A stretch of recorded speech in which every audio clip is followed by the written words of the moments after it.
Iya, oke. Kali ini saya akan menjelaskan tentang kalibrasi alat pengukur tekanan menggunakan dead weight tester.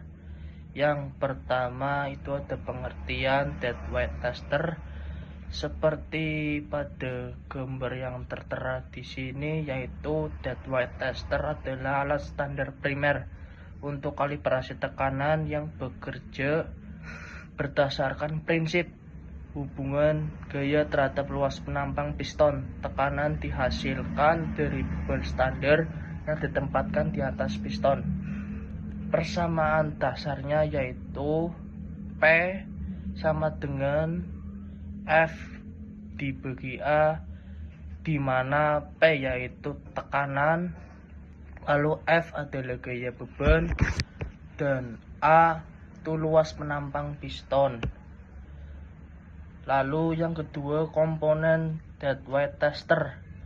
Ada yang pertama itu piston dan silinder yang menghasilkan tekanan dengan akurasi tinggi. Kedua, beban standar digunakan untuk menghasilkan gaya tertentu. Yang ketiga itu pompa manual, yaitu untuk menaikkan tekanan fluida tersendiri.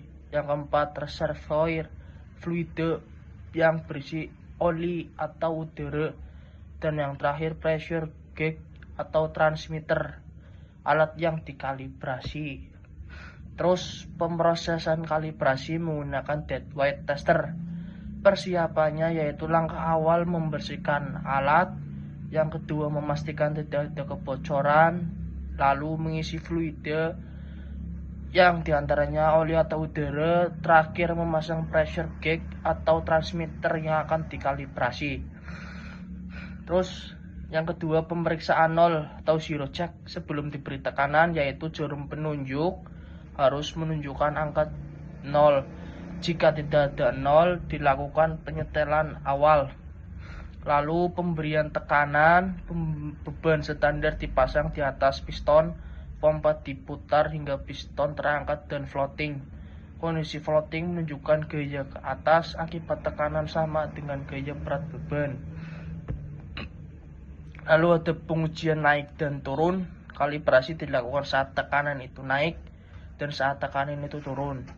Tujuannya untuk memeriksa linearitas, repeatability, dan hysteresis. Dan kelima itu kelebihan dead weight tester sendiri, yaitu yang pertama, akurasinya sangat tinggi, standar primer internasional, stabil dalam jangka panjang, dan cocok untuk laboratorium kalibrasi. Lalu ada kekurangannya, dan pastinya ada kelebihan, ada kekurangan. Yang kali ini saya bahas kekurangannya, tadi sudah kelebihan. Ini kekurangannya yaitu proses cukup lama, harus dijaga kebersihan piston, kekurangan praktis di lapangan, lalu sensitif terhadap temperatur dan kebocoran.